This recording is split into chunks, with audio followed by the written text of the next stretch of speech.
Boa noite a todos, que Jesus nos inspire, que possamos trazer reflexões, conhecimentos para nós refletirmos, né? Sairmos um pouco mais confortados do que quando a gente chegou. Então, o capítulo de hoje, que é o de número 33, chama-se O Apelo Divino. Então, já pelo título, né, nós vamos pensar o que será que Jesus, que Deus, nessa lição, estão apelando para nós. Então, aqui é o contrário, ao invés dos nossos apelos, né, a Deus, sempre é a espiritualidade, Deus, Jesus é que estão fazendo o apelo para a gente. E aí, essa lição, ela é um pouco diferente das outras, porque nas outras sempre acontece da seguinte maneira: ou alguém faz uma pergunta para o mestre, ou alguma colocação, algum questionamento, uma opinião, e aí Jesus então conta uma história, uma parábola, e ali estão os ensinamentos, né, para todos refletirem. Mas essa lição particularmente não acontece isso. Jesus não conta uma história e a fala dele não parte de nenhuma questão vinda dos seus discípulos, ali da sua audiência.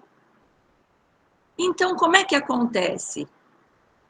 Jesus, sentindo, né, com a habilidade que ele tinha, sentindo o coração ali de cada um, percebeu que poderia haver, talvez, uma revolta no coração daquelas pessoas.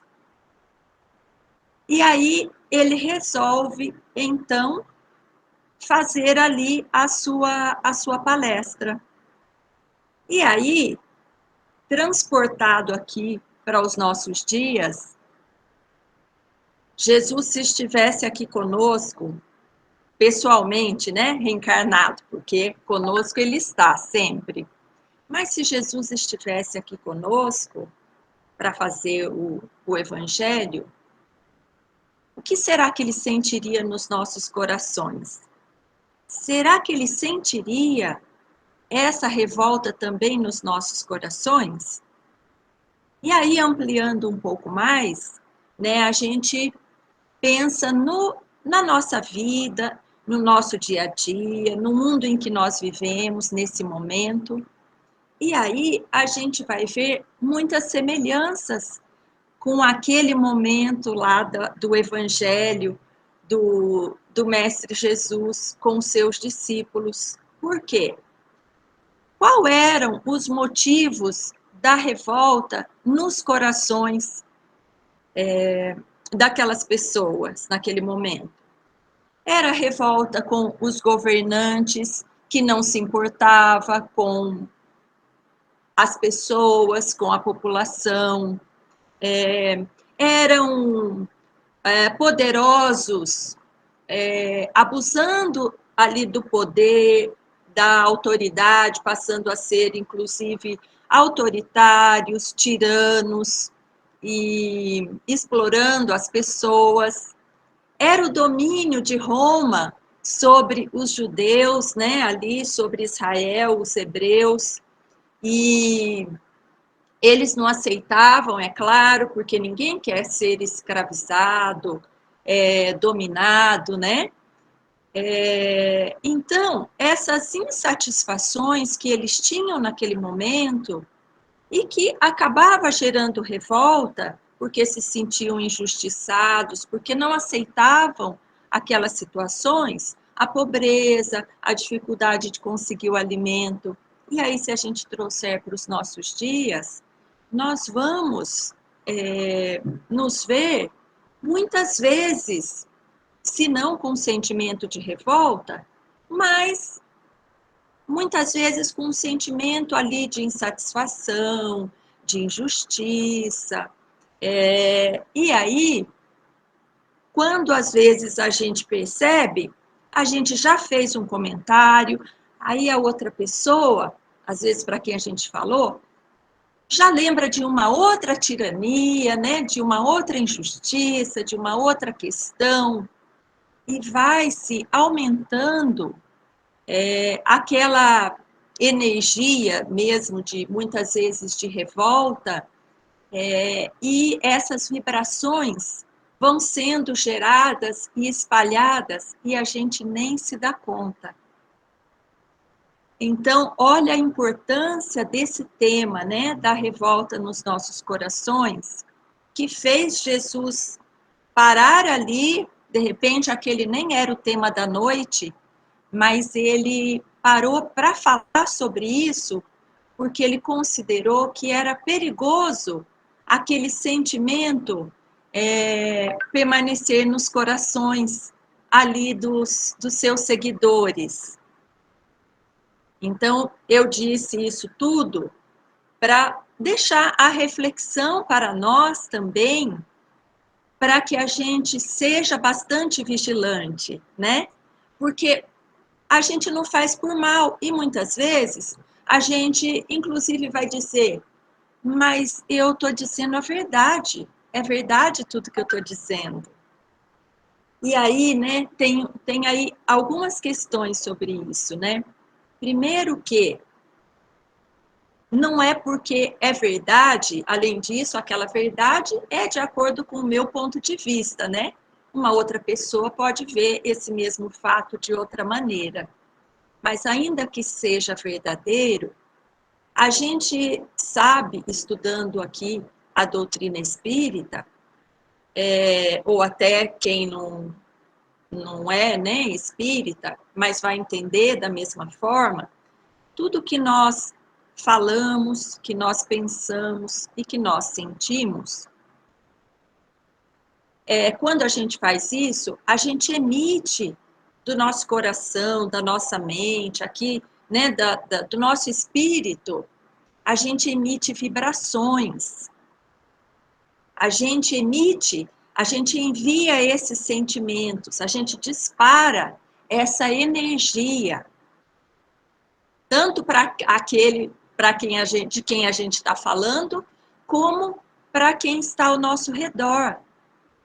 E a gente sabe também que nós vivemos num mundo de espíritos.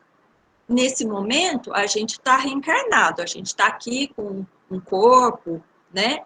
Um corpo de carne, mas quem é eterno, sobrevive mesmo, somos nós em espírito. Então, aqui ao nosso redor, nós temos espíritos vivendo aqui próximo a nós, né?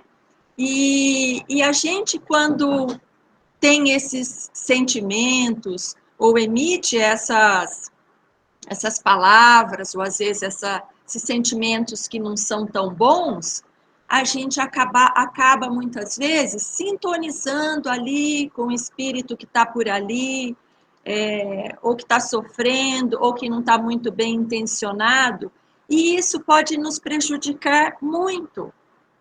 Então, o Paulo, apóstolo, ele usava um critério que é o critério dos 3 crivos, que a gente pode usar na nossa vida também. Então, ele fazia assim, bom, eu sei de uma notícia, por exemplo, eu vou passar, então, por esses 3 crivos, esses 3 critérios. Isso que essa notícia, ela é verdadeira?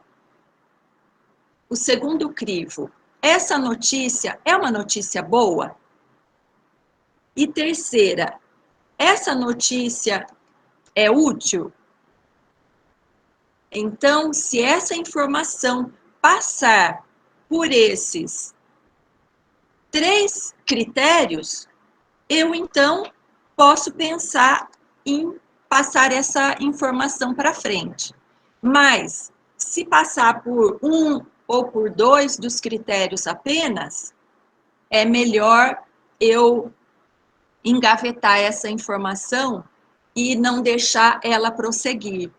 Então, é algo que a gente pode aplicar em tudo, né? Até em algo que a gente vai conversar com alguém, resolver, é algo que pode nos ajudar, inclusive, a evitar muitos dissabores. E aí, Jesus, então, sabendo, né, do perigo desse sentimento, da revolta, ele diz, então, ali para os discípulos: olha, quem procura o sol do reino divino tem que se armar. Mas Jesus está dizendo para a gente se armar? Mas é de amor. Então Jesus diz que quem quer alcançar esse sol do reino divino, né? Ou seja, quem quer ser feliz, quer chegar a espírito puro, quer viver num mundo melhor, tem que se armar de amor. Para quê? Para vencer uma batalha, que é a batalha da luz contra as trevas. E aí ele ainda diz o seguinte, que esse amor que nós temos que inundar aqui o nosso ser para distribuir para quem está ao nosso redor, para o mundo todo, todos que estão ao nosso redor, ele diz que esse amor tem que ser ampliado pelas fontes de piedade. E aí, o que a gente vai entender que seja piedade, né? Piedade e compaixão são sentimentos parecidos que muitas vezes a gente mistura até, ou confunde, ou usa como sinônimo, né? Mas, para diferenciar de forma bem simples, bem superficial, seria assim: a compaixão, eu sinto a sua dor com você. E a piedade, eu sinto por você.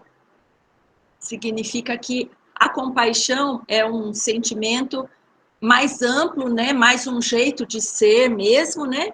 Por exemplo, Chico Xavier era uma pessoa que tinha compaixão. Ele era compassivo, estava nele já. Ele já tinha adquirido essa virtude. E a piedade, ela é mais pontual, circunstancial, mas que também a gente pode incorporar aqui ao nosso modo de ser, né? Mas ela acontece quando eu vejo, por exemplo, alguém, um necessitado, e eu vou lá e ajudo.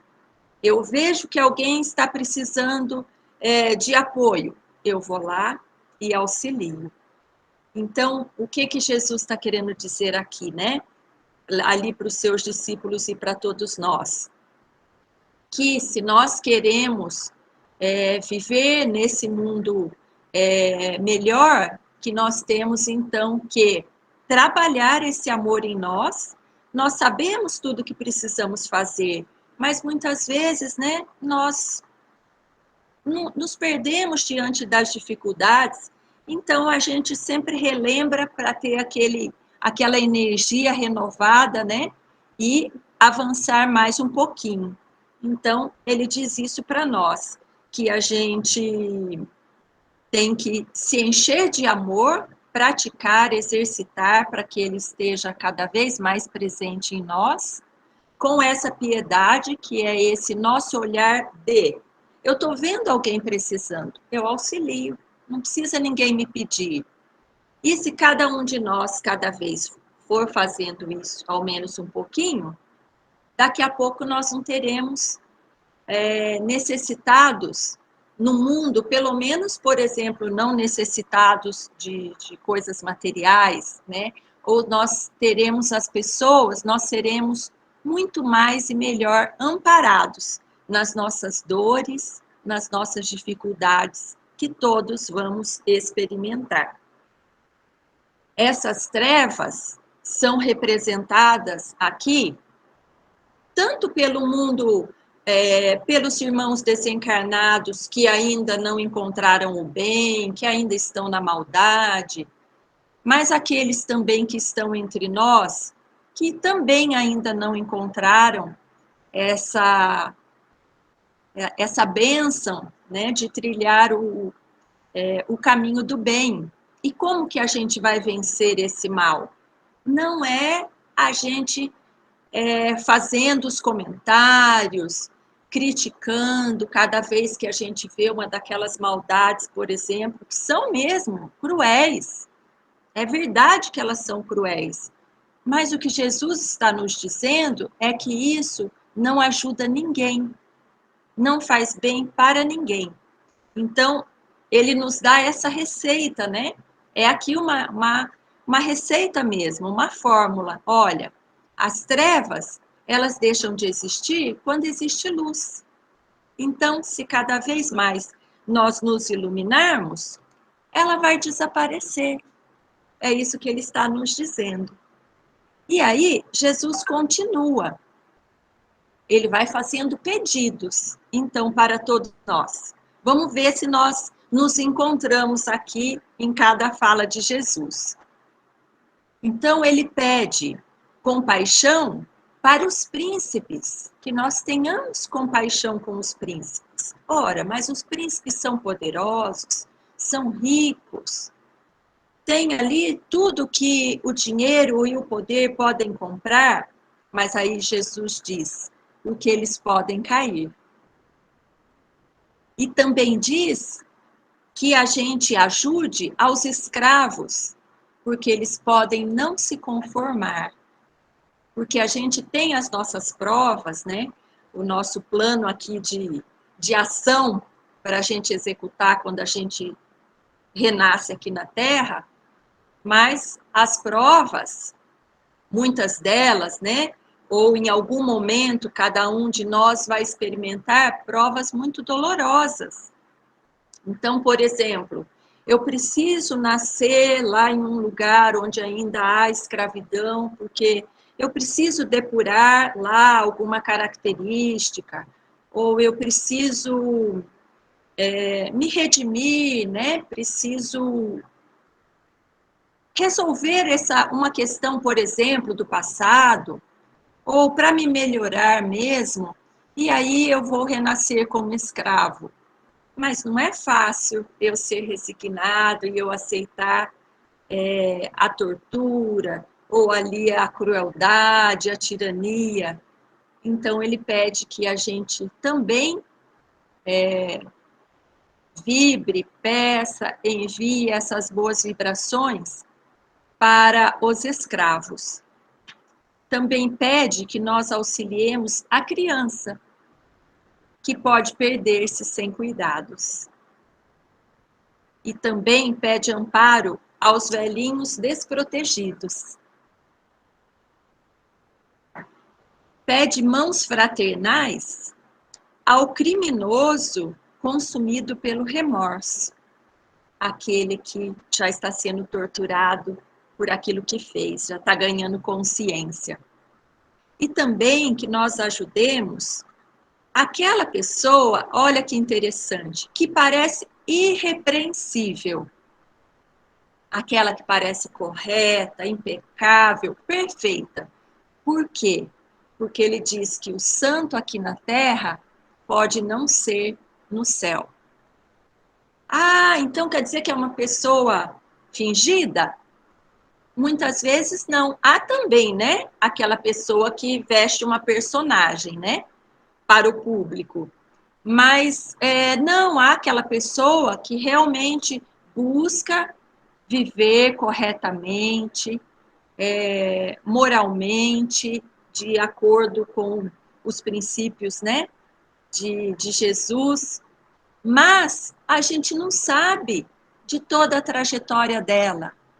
A gente não sabe se ela tem ainda débitos do passado que estão lá esperando até que ela esteja forte para vir aqui e resolver.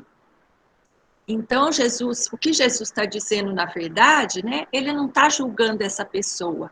Apenas ele está dizendo que aquela pessoa que a gente acha que não precisa das nossas orações, do nosso apoio, Jesus está dizendo que ela precisa sim. E quantas vezes, né, aquela pessoa que a gente conhece, que a gente julga uma pessoa forte, que é aquela pessoa que apoia sempre todo mundo, que nunca se queixa, que está sempre de bem com a vida, sempre tem um sorriso para nos ofertar, a gente não sabe as dores que consomem aquela pessoa no íntimo. Então, é isso que Jesus está dizendo, né? Para que a gente olhe para todos. Pede também que nós amparemos quem ensina, porque os mestres são torturados pelas próprias lições.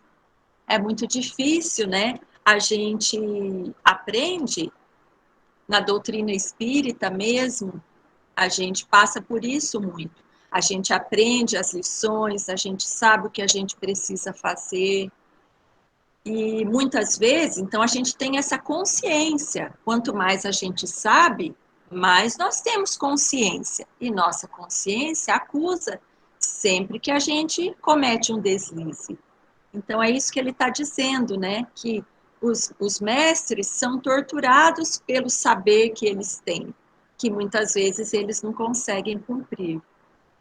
E também pede que a gente socorra aquele que aprende, porque o estudo sem proveito trará responsabilidades muito grandes diante de Deus. Que difícil que é quando a gente percebe que a gente falhou, né? Que a gente não cumpriu determinada responsabilidade que era nossa.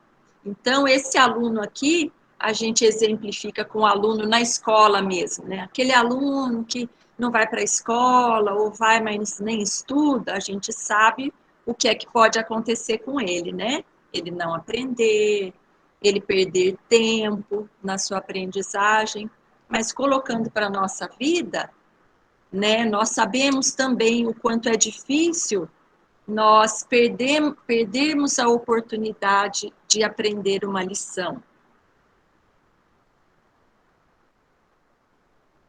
E aí Jesus continua. Ele pede, diz assim: fortaleçamos quem é bom. Mas quem é bom já é bom, né? Aí ele diz: pois o desânimo ronda a todos. E diz ainda: ajudemos o mal, porque o espírito endurecido pode ser perverso. Olha que questão interessante essa. Como a gente falou, né? Como eu falei anteriormente, a gente assiste, por exemplo, na televisão, lá um crime cruel, às vezes uma pessoa que comete crimes em série, e a gente fica chocado, estarrecido. Isso é um bom sinal? É, porque significa pior seria se a gente achasse natural. Mas Jesus está dizendo aqui para nós ajudarmos o mal, por quê? Porque ele não tem nada a perder, né? E ele pode fazer muito mais maldades e crueldades. Então, olha que detalhe importante que às vezes a gente desconsidera, né? A gente fica chocado, muitas vezes a gente critica, faz, né, os nossos julgamentos, fica indignado, se revolta, mas o que Jesus está dizendo é: bom, ele é mau, ele ainda não encontrou a luz, e se ninguém o ajudar, ele vai continuar cometendo crimes indefinidamente. E a gente não sabe em que momento vai dar o clique e essa pessoa vai começar a sentir o remorso, vai se arrepender, e aí começar o processo dela de depuração e trilhar esse caminho evolutivo. Então, a gente não sabe em que momento ele vai despertar. E se for com aquela nossa oração?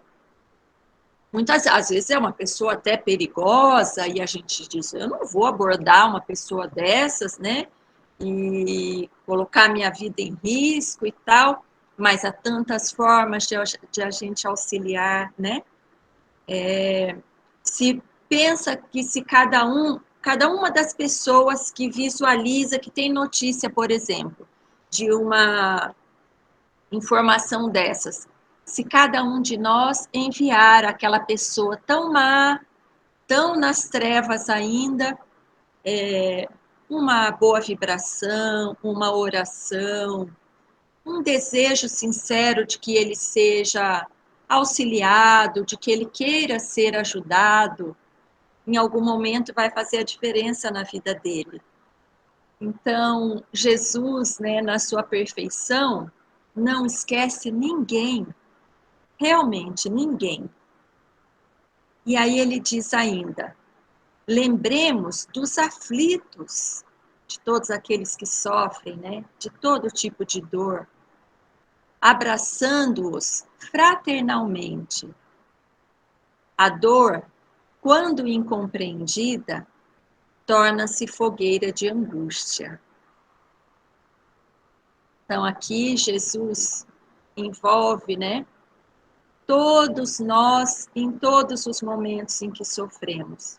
E aí a gente é capaz de fazer essa avaliação e que Jesus coloca aqui, né? Imagina nós com uma dor imensa que a gente acha que não vai aguentar, que não cabe no nosso peito, e se nós ainda nos sentirmos completamente sós, abandonados.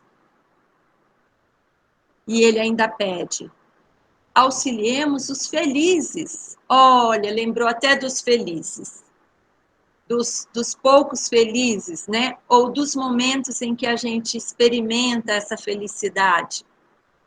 Por quê? Ele diz: a tempestade pode surpreender com a morte os viajantes desavisados. E diz ainda: a saúde pede cooperação para não arruinar-se. Então, assim como ali os felizes, né, que Jesus pede que nós vibremos por eles também, porque quando está tudo bem, a gente se distrai, não é? A gente até muitas vezes pode esquecer de fazer a oração, de falar com o nosso anjo da guarda, porque está tudo bem, a gente está curtindo ali aquela felicidade. Com a saúde, a mesma coisa.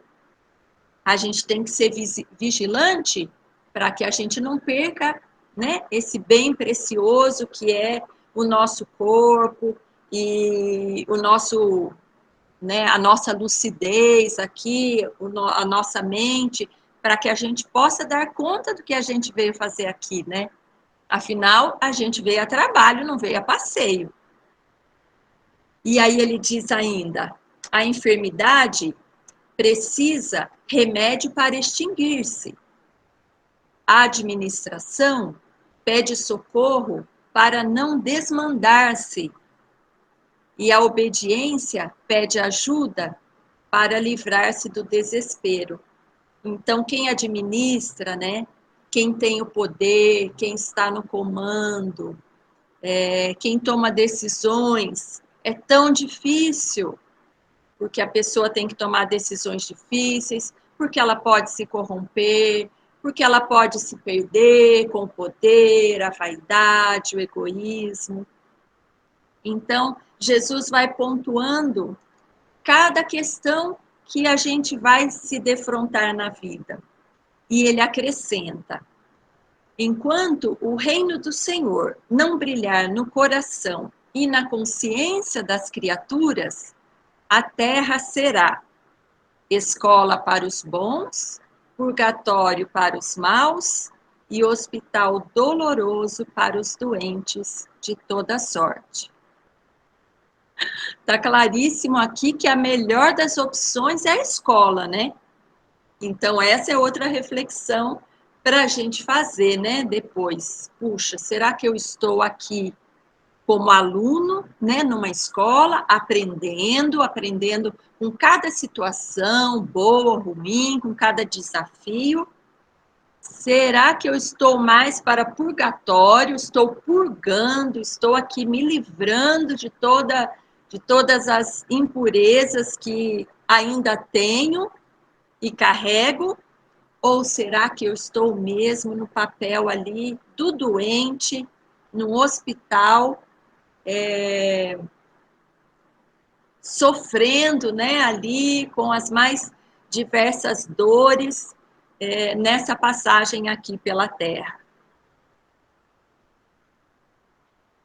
E, e ainda, né, a gente daí pode ficar pensando, né, puxa vida, mas não seria melhor eu usar aqui as minhas vibrações, meus bons pensamentos e sentimentos, só para mandar para quem está sofrendo? E deixar lá o príncipe, o rico, o senhor de escravos, aquele que está feliz, porque já está tudo bem para eles, né? Mas aí nós nos enganamos muito, né? Porque tem a história lá da grama do vizinho, né? Parece verdinha, mas quando a gente chega perto, não é bem assim. E a gente tem que lembrar que nós estamos num mundo de expiação e prova. Significa que aqui ninguém é feliz o tempo todo, pode ser rico, pode ser bonito, pode ser saudável, inteligente, mas todos nós vamos ter momentos de muita dor ou pouca dor, mas vamos ter. Pode não ser todo momento, porque há pessoas que aqui vêm e sofrem todo o tempo, mas há aqueles que a gente olha e diz assim: ah lá o fulano, queria estar no lugar do fulano. Não queria, não. Não queira, porque cada um de nós, né, tem as nossas dores. E a gente só consegue vencer, né, dar conta, ter proveito, fazer bom uso dessa escola que é a Terra, nos amparando uns nos outros. Então, quando eu estou melhor, eu vibro por você. Quando eu preciso, você vibra por mim. Além disso, nós todos vibramos pelo país, pelos governantes, por toda a população, por todos que sofrem. Vibramos por todos. Todos nós fazendo isso, é claro que fica muito mais leve a gente passar aqui por esse mundo de expiação. Lembra que Jesus falou do amor com piedade, para que a gente possa atingir esse sol, que seria, né, o mundo feliz, e a nossa depuração, a nossa evolução? E aí Jesus diz, então, diz tudo isso, né, com essa magia que ele possui de conseguir trazer a lição para todos nos sentimos representados nessas palavras de Jesus. E aí todos os discípulos estavam em prantos, emocionados, e aí Jesus termina assim: luz e socorro, pede, né? Pede para Deus, suplica para Deus. Luz e socorro, paz e esclarecimento para ricos e pobres, senhores e escravos, sábios e ignorantes, bons e maus, e grandes e pequenos. E aí vou encerrar com uma frase do Emmanuel, que diz assim: busquemos exemplificar sem revolta e deixemos em nossos passos o luminoso selo do bem. Que nós consigamos distribuir o bem e deixar esse rastro de luz onde quer que nós passemos. Que assim seja.